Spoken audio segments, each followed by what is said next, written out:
clearly this value set has made me a miserable person who can't have kids because I already, passed the biological period when it was possible. And I live in a 1,200 square foot apartment in New York and I pay $5,000 a month for it. But I'm really better than these other people. What I'm going to do is project my racial and gender sensitivities on the rest of them. I just feel like the cameras that you get when you have a puppy should be on him. We should just roll it because that's how he thinks. That's how his brain works. These are the things that come out of his mouth when he talks. That was Republican vice presidential nominee J.D. Vance talking some more about his utter contempt for women, his obsession with our biological clocks. It's an unearthed interview from 2021, not all that long ago, in which J.D. Vance suggests that women who have achieved professional success, who have chosen or not been able to have kids, are miserable. Not might be miserable, not some of them, they are miserable.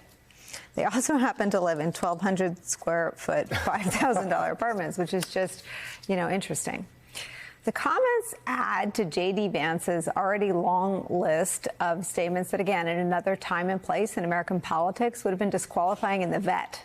But now they add to a long list of anti-female stances, from calling Democratic leaders of the party, quote, childless cat ladies, to suggesting that women should stay in violent marriages, not get divorced, even if their spouses are violent toward them. That's J.D. Vance's view of spousal abuse inside a marriage.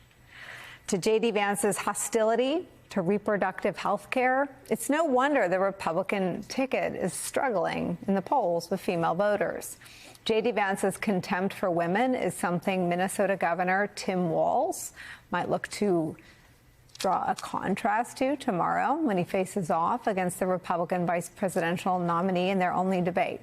Here's what Walz had to say over the weekend when asked about the VP debate.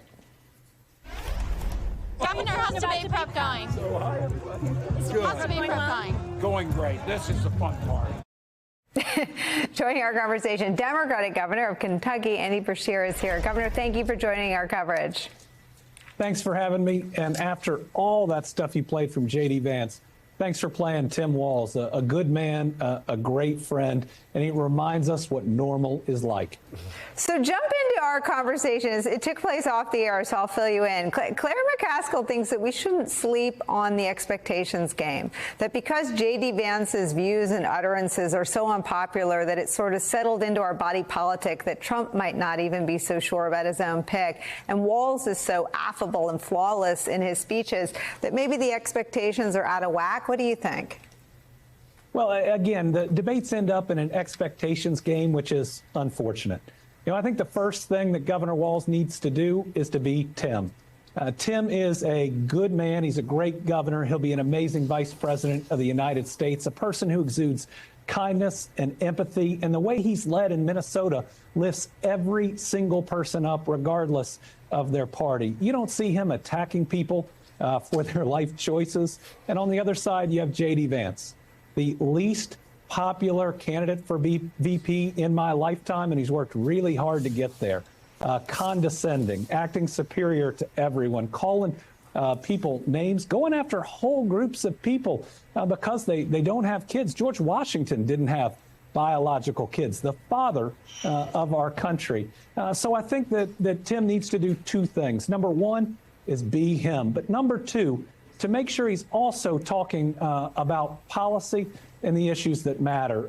Take Donald Trump's admission that he wants to tear the Affordable Care Act away and replace it with what he says is just some thoughts, a concept of a plan. The Affordable Care Act provided expanded Medicaid coverage to 600,000 Kentuckians that got health care for the very first time. More than 1.6 million Kentuckians have a pre-existing condition and now aren't kicked off their health care coverage. That's a whole lot of people under Donald Trump who would lose the ability to go to a doctor, one of the most fundamental things to every single family.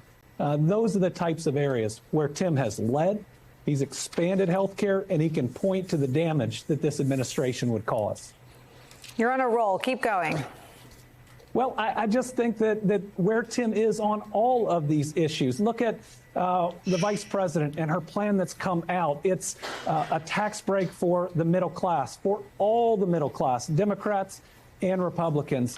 First presidential candidate that's really addressed affordable housing in a real way when rents are too high, home ownership is difficult. It addresses both the supply and the cost. Meanwhile, Donald Trump is asked about his plans on the auto industry, and his answer is, I was once man of the year in Michigan. Or he's asked about his economic plan, and he says she's bad at debates. You've got one side here that's offering real policy, that the questions are, let's dive into your fourth bullet point, and the other side that hasn't really been able to answer any questions at all. Look at J.D. Vance and the answer to child care, which is apparently grandparents helping out more. That's not a real serious solution. But I tell you, I do think that there is a reason that they don't talk about policy. That is Donald Trump and J.D. Vance, and it's because Project 2025 is their policy. They just don't want to admit it.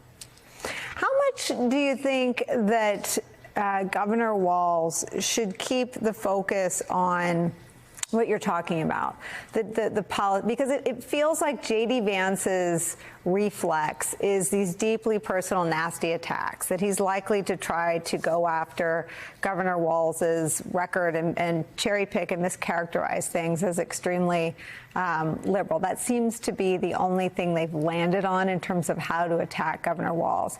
In your view, as a strategic matter, is it worth deflecting and making the points about how Vice President Harris is focused on people's lives, how Trump was a disgrace in the views of world leaders and generals, or is that something that you think Governor Walz, because a lot of Americans who may be watching don't know him very well, needs to defend tomorrow night? I think it's about striking the right balance, which Vice President Harris did masterfully in her debate. I know why Donald Trump won't debate her again, and that's because she, in terms we'd use, whooped him. It was a massive win. And so I think the balance should be the same.